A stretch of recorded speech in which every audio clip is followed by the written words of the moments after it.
Hi friends, welfare தமிழில் இப்போ Pluto பற்றி தான் நம்ம பார்க்க போகிறோம்.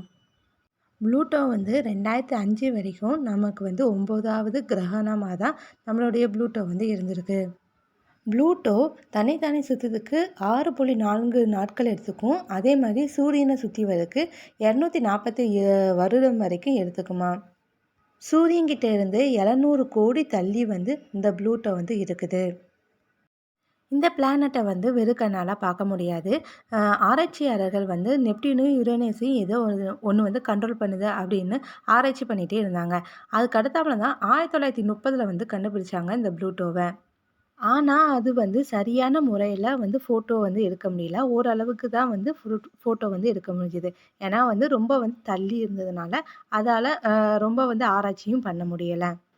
அடுத்தாப்புல தான் 2006 நல்ல தெளிவான ஃபோட்டோஸ் தான் எடுத்ததுக்கத்தாப்புல ப்ளூட்டோ ஒரு கிரகணமே, அதாவது ஒரு பிளானட்டே கிடையாது அப்படின்னு சொல்லியிருக்காங்க.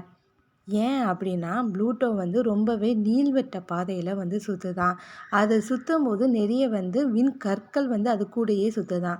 எப்போதுமே ஒரு பிளானட் எடுத்துக்கிட்டோம் அப்படின்னா அதை சுற்றி ஒரு தெளிவான ஒரு இடம் வச்சுக்குமா. ஆனால் இந்த ப்ளூட்டோ அப்படி இல்லை. நீள்வட்ட பாதையும் சுற்றுது. அதே மாதிரி அது நிறைய விண்கற்களும் அதை சுற்றிட்டே வருதான். இது நிலாவை விட கொஞ்சம் சின்னதாக தான் இருக்கான். ஆனால் இது பார்க்கறதுக்கு ரொம்ப க்யூட்டாக ரொம்ப அழகாகவும் இருக்கும். ரோமன் நாட்டு கடவுளான ஒரு நரகத்தின் கடவுள் பேர் தான் ப்ளூட்டோ அப்படின்னு வச்சுருக்காங்க. இந்த பேரை ஒரு சின்ன பொண்ணு தான் வச்சுருக்கான். இது எல்லாரும் என்ன பேர் வைக்கலாம் அப்படின்னு கேட்கும்போது இதை ஒரு சின்ன பொண்ணு ப்ளூட்டோ அப்படின்னு பேர் சொல்லியிருக்கான்.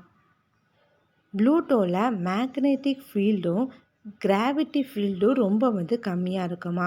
பூமியில் 100 கிலோ இருந்தோம் அப்படின்னா ப்ளூட்டோவில் 7 கிலோ தான் இருப்போமா. அதோட மையப்பகுதி ரொம்பவே கல்லாகவே மாறிடுச்சான். ப்ளூட்டோவை சுற்றி மலைகளும் பனிப்பாறைகளும் சுற்றி இருக்குதான். 120 டிகிரி வரைக்கும் சாய்ந்த நிலையிலையும் இருக்குதான். உங்களுக்கு இந்த 9 கிரகணத்தில் எந்த கிரகணம் பிடிக்கும் அப்படின்னு கமெண்ட்டும் பண்ணுங்கள். ப்ளூட்டோவை பற்றி நீங்களும் தெரிஞ்சுக்கிட்டீங்க, நானும் தெரிஞ்சுக்கிட்டேன். இதை பற்றி இன்னொரு உங்களுக்கு தெரிஞ்சிச்சு அப்படின்னா கமெண்ட்டும் பண்ணுங்கள். மற்றவங்களும் தெரிஞ்சுப்பாங்க, நானும் தெரிஞ்சுப்பேன். மறக்காமல் சப்ஸ்கிரைப் பண்ணுங்கள். ஃப்ரெண்டுக்கு, ஃபேமிலிக்கு எல்லாருக்கும் ஷேர் பண்ணுங்கள், லைக் பண்ணுங்கள்,